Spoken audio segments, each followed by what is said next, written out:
We actually gave the warning to the army that if they get involved, it means that they may not be able to be a troop contributing country anymore.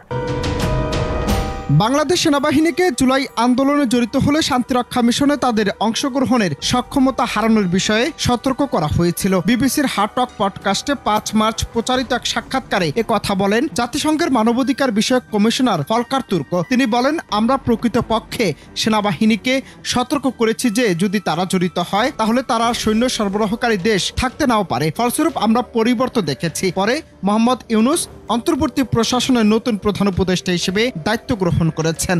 Well, I can give you examples where it is taken seriously. I'll give you the example of Bangladesh last year. During July, August, there were massive demonstrations of students. They had enough of the previous government under Sheikh Hasina. There was massive repression happening.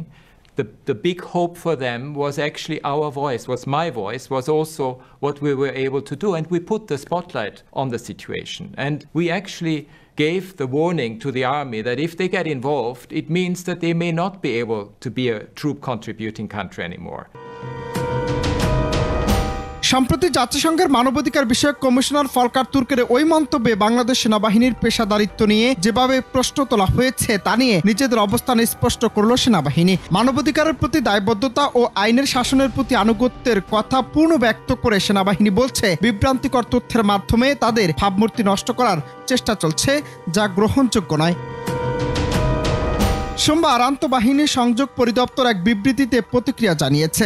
বিবৃতিতে বলা হয়, গত বছরের জুলাই আগস্টে ছাত্র জনতার আন্দোলনের সময় সেনাবাহিনীর ভূমিকা নিয়ে ফলকার তুর্ক বিবিসি হার্টকে যে মন্তব্য করেছেন তা কিছু গণমাধ্যমে সম্প্রতি প্রচারিত হয়েছে। বাংলাদেশ সেনাবাহিনী মানবাধিকারের তাৎপর্য যথাযথভাবে মূল্যায়ন করে এবং গঠনমূলক সমালোচনাকে গুরুত্ব দিয়ে বিবেচনা করে। তবে সঠিকতা ও স্বচ্ছতার স্বার্থে কিছু বিষয়ে স্পষ্টীকরণ প্রয়োজন বলে মনে করছে প্রতিষ্ঠানটি।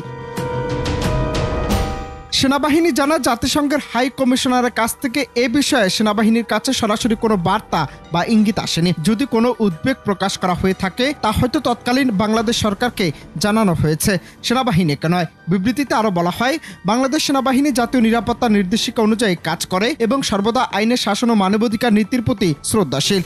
ফলকার তুর্কের মন্তব্য কিছু মহলের মাধ্যমে ভুলভাবে উপস্থাপিত হচ্ছে, যা সেনাবাহিনীর ভূমিকা সম্পর্কে ভ্রান্ত ধারণা সৃষ্টি এবং এর পেশাদারিত্বকে প্রশ্নবিদ্ধ করতে পারে।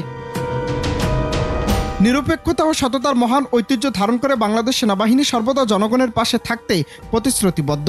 অতীতের ঘটনা প্রবাহ, বিশেষত 1991 সালের গণতান্ত্রিক রূপান্তর প্রমাণ করে যে বাংলাদেশ সেনাবাহিনী কখনো জনগণের ইচ্ছার বিরুদ্ধে কাজ করেনি। 2024 সালের জুলাই আগস্ট আন্দোলনের সময় সেনাবাহিনী জনগণের পাশে দাঁড়িয়েছে এবং কোনো পক্ষপাত বা বাহ্যিক প্রভাব ছাড়াই জননিরাপত্তা নিশ্চিত করেছে।